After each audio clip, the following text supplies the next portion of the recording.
Hello student, welcome to ATM coaching centre. आज हम कक्षा 8 का इकाई 11 वाणिज्य गणित जिसके बारे में सीखेंगे, जिसका परिचय इसमें सीखने को मिलेगा। चक्रवृद्धि ब्याज जिसकी गणना करेंगे, हम गणना करना सीखेंगे। चक्रवृद्धि ब्याज का अर्थ होता है चक्र यानी कि चक्कर, वृद्धि यानी बढ़ोतरी। दूसरे शब्दों में सीखे तो चक्रवृद्धि ब्याज का मतलब होता है कि ब्याज का मूलधन से जो ब्याज बनता है उस ब्याज का ब्याज लगाकर समयानुसार वसूल करना ही चक्रवृद्धि ब्याज कहलाता है। जो हम आज आपको इसका फार्मूला भी बताएंगे, इसमें का सवाल भी बताएंगे। इसका फार्मूला होता है चक्रवृद्धि ब्याज निकालने का। इसमें समय आता है, सबसे पहले समय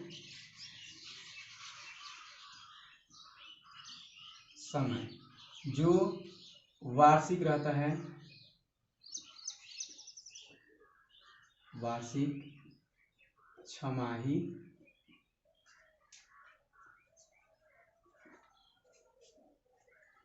तिमाही।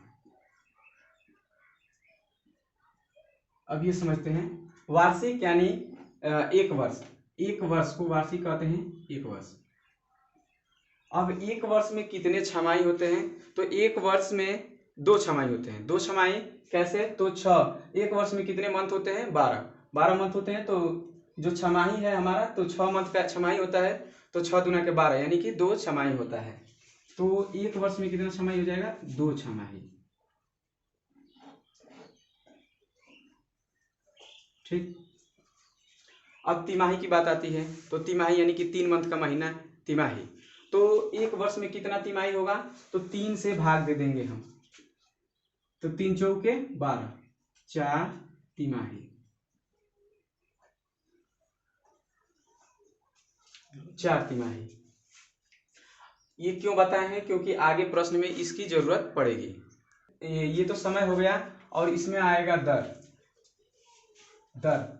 जो हमको परसेंटेज में दिया रहेगा, दर यानी कि प्रतिशत में दिया रहेगा, प्रतिशत में दिया रहेगा दर।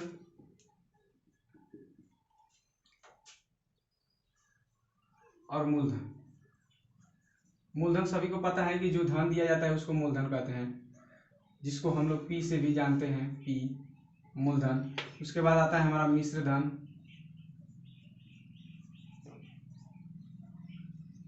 धन, जिसको ए से डिनोट करते हैं, दर को स्मॉल आर से, और समय को स्मॉल एन से, और जब साधारण ब्याज निकालते हैं तो इसको टी से भी दर्शाते हैं। ठीक। तो आगे बढ़ेंगे, कुछ सवाल देखेंगे इसमें।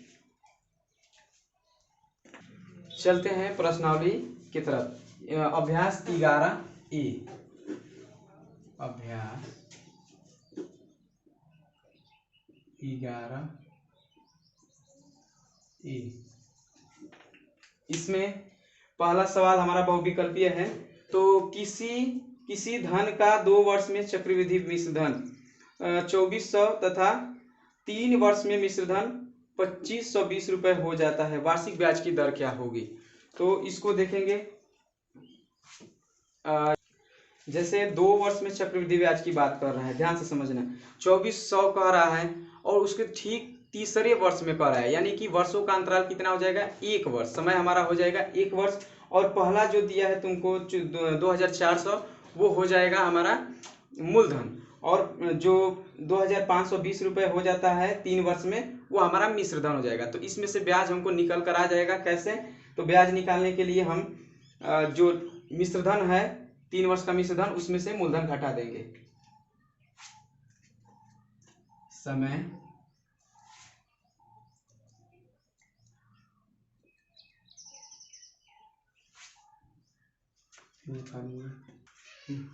जैसे मूलधन P 2400 और मिश्र धन हमारा दिया है 2520 रुपया, और समय जो कि 2 वर्ष में बढ़कर हो रहा था, तो 3 में से 2 घटा देंगे, समय हमारा 1 वर्ष हो जाएगा।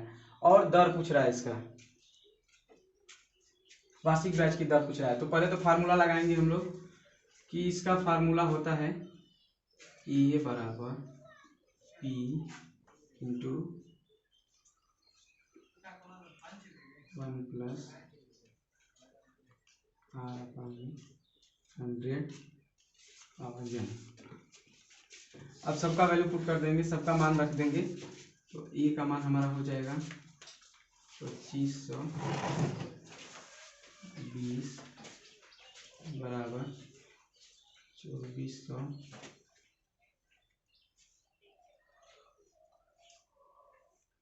1 प्लस R/100 और ये हो जाएगा हमारा 1 वर्ष। अब इसको पक्षांतर करेंगे तो 2500 20/2400 बराबर 1 प्लस R/100। ये 1 है तो इसका मान सेम ही रहेगा, इसका मान नहीं बदलेगा। तो 0 से 0 ये कैंसिल कर सकते हैं। तो जब हम इससे इन दोनों में भाग करेंगे तो ये हो जाएगा 4 से दोनों में भाग देंगे तो 4 ये 4 6 के 24 और 4 3 12 ये हो जाएगा 63 और ये हो जाएगा 60 बराबर 1 प्लस R/100। अब इस 1 को लेकर आएंगे इधर, कोष्ठक का कोई फायदा नहीं, 1 को लेकर आ जाएंगे बाएं पक्ष में तो 63/60 माइनस 1 बराबर R/100। लसा लेंगे 60 लसा हो जाएगा 63 माइनस 60 बराबर R/100। ठीक, यहाँ तक समझ में आया। अब आगे इधर कर लेंगे क्योंकि जगह का अभाव है थोड़ा सा। तो 63 में से 60 जाएगा 3/60 बराबर R/100।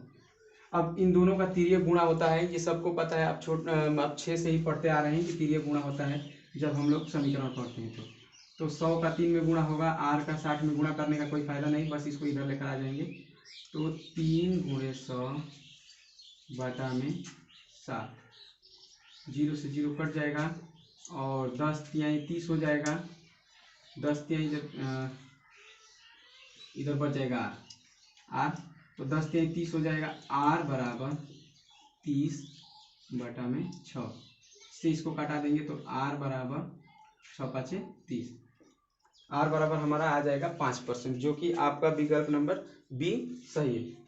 कैसे किए, ये बस कुछ नहीं किए, R को इधर उधर आप लिख सकते हैं। देखिए सब वैल्यू वही है, लेकिन बस जो R है इधर था तो R को इधर लिख सकते हैं और मान में हमारा अंतर नहीं होगा। ठीक है, आई होप कि आपको समझ में आया होगा। अब बढ़ते हैं क्वेश्चन नंबर 2 की तरफ। दूसरा प्रश्न जो है वो भी बहुविकल्पी है, समझ लेते हैं प्रश्न।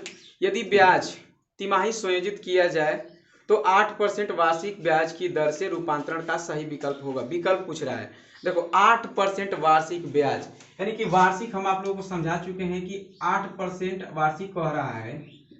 वार्षिक ये कह रहा है वार्षिक ब्याज, ठीक, ये वार्षिक कह रहा है। तो इसका पूछ क्या रहा है, तिमाही। तो तिमाही, एक वर्ष में कितने तिमाही होते हैं, तो 3 से जब भाग दिए, जब 3 से भाग दिए तो 4 तिमाही आ रहा था। तो इसमें कुछ नहीं करेंगे, बस 4 से भाग दे देंगे। इसमें जब 4 से भाग देंगे तो ये हो जाएगा 4 दूना के 8, यानी कि 2%। 2% जो भी आपका ऑप्शन आया होगा वो सही हो जाएगा। अब बढ़ते हैं तीसरे प्रश्न की तरफ। तो ये मिलान करने के लिए दिया है, प्रथम समूह में दिया है और द्वितीय समूह में दिया है। तो प्रथम समूह से द्वितीय समूह को मिलाना है। तो पहला दिया है, एक वर्ष में तिमाही की संख्या। मैंने आप सभी को पहले ही बता चुका है कि एक वर्ष में तिमाही यानी एक वर्ष में 12 महीना होता है। तो तिमाही यानी कि 3 से 12 में भाग दे देना है। 3 से 12 में भाग देंगे, तो 3 से 12 में भाग देंगे तो ये कितना हो जाएगा, 4 हो जाएगा।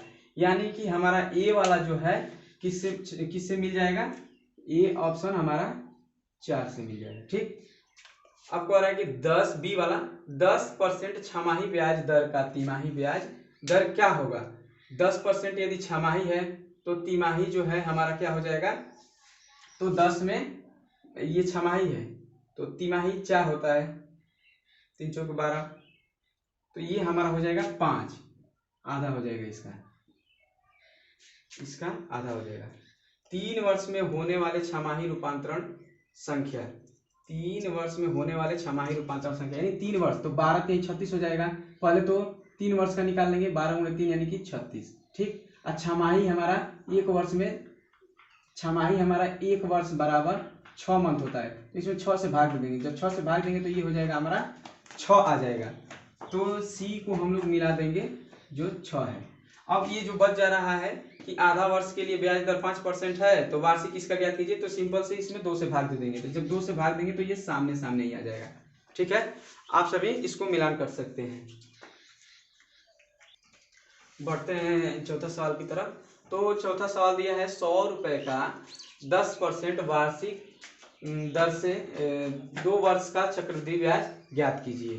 तो इसमें हमारा दिया है मूलधन जो है P, मूलधन P बराबर 100, ठीक, और दर R बराबर 10%, ठीक, और समय जो दिया है हमारा N बराबर 2 वर्ष। इसमें फार्मूला लगाएंगे हम। सबसे पहले चक्रवृद्धि मिश्रधन इसका निकाल लेंगे, और जब मिश्रधन निकाल लेंगे तो चक्रवृद्धि मिश्रधन माइनस मूलधन करेंगे तो हमारा चक्रवृद्धि ब्याज आ जाएगा। तो कैसे निकालेंगे, फार्मूला लिखेंगे, चक्रवृद्धि मिश्रधन बराबर चक्रवृद्धि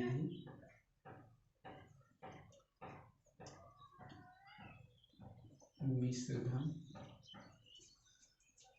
ए बराबर मूलधन यानी कि P 1 प्लस दर R बटा में 100। एक एक छोटी चीज आपको बताते चलेंगे हम, घबराने की कोई बात नहीं। ये फार्मूला होता है, तो सभी का वैल्यू पुट कर देंगे इसका। देखिए P का यहाँ पर 100 रख देंगे, 100 प्लस 1 प्लस दर हमारा 10% दिया है बटा में 100, समय हमारा 2 दिया है। तो इसको जब हल करेंगे हम तो ये हो जाएगा, इसको 1 0 से 1 0 कैंसिल कर देते हैं। 10 है, 10 का जब लासा लेंगे तो 10 का जब लासा लेंगे तो लासा 10 ही रहेगा, और 10 से कम 10 और 10 से 11, तो ये हो जाता है 11 बटा में 10, तो इसका वर्ग। तो वर्ग का मतलब कि 100 इधर तो गुणे के रूप में है, 100 गुणे 11 बटा में 10 गुणे 11 बटा में 10, ठीक। 1 0 से 1 0, फिर 1 0 से 1 0, ये कट गया। तो 11 का जब 11 में गुणा करेंगे तो 11 का सिंपली वर्ग, 11 का आपको वर्ग यदि याद होगा तो गुणा करने की जरूरत नहीं है। तो 11 का 11 में गुणा करेंगे तो हमारा 121 आ जाएगा, 121। ये क्या है हमारा चक्रवृद्धि मिश्रधन, यानी कि ए बराबर 121 आ गया। अब फार्मूला तुरंत नीचे लगाएंगे चक्रवृद्धि ब्याज का, लिखेंगे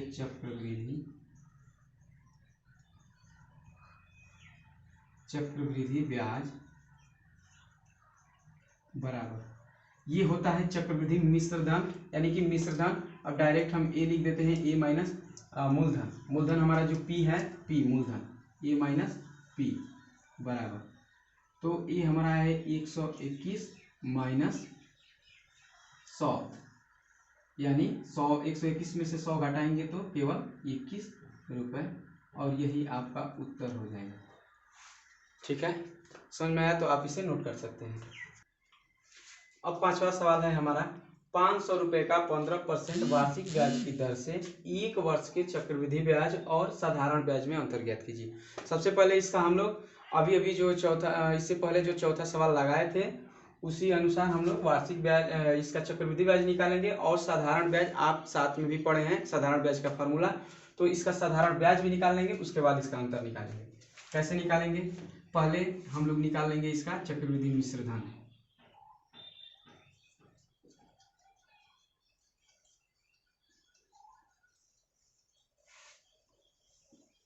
चक्रवृद्धि मिश्रधन ए बराबर, इसका फार्मूला लिखेंगे P, फार्मूला आपको बार बार लिखना है ताकि इसे रिपीट भी हो जाता है, आपको कंठस्थ याद भी हो जाता है।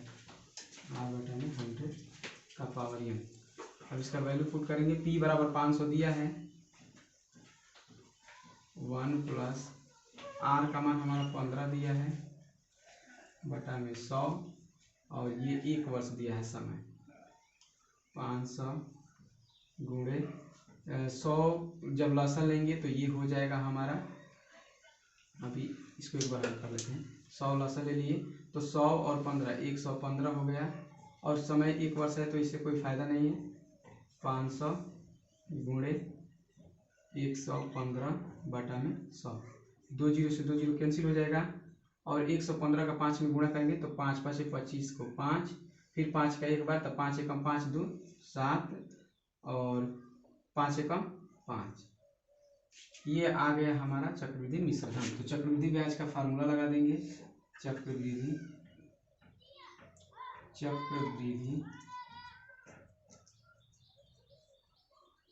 ब्याज बराबर, तो ये होता है मिश्र धन माइनस मूलधन बराबर, तो मिश्र धन अभी आया है 575 माइनस हमारा मूलधन दिया है 500, तो ये हो जाएगा हमारा 575 में से 500 घटा देंगे यानी कि केवल 75 बच जाएगा।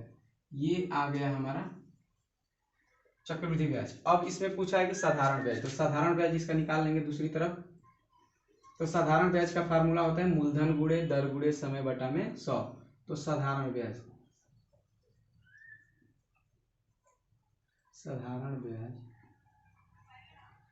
SI, सॉरी इसको भी आप लोग जान सकते हैं, इसको CI कहते हैं,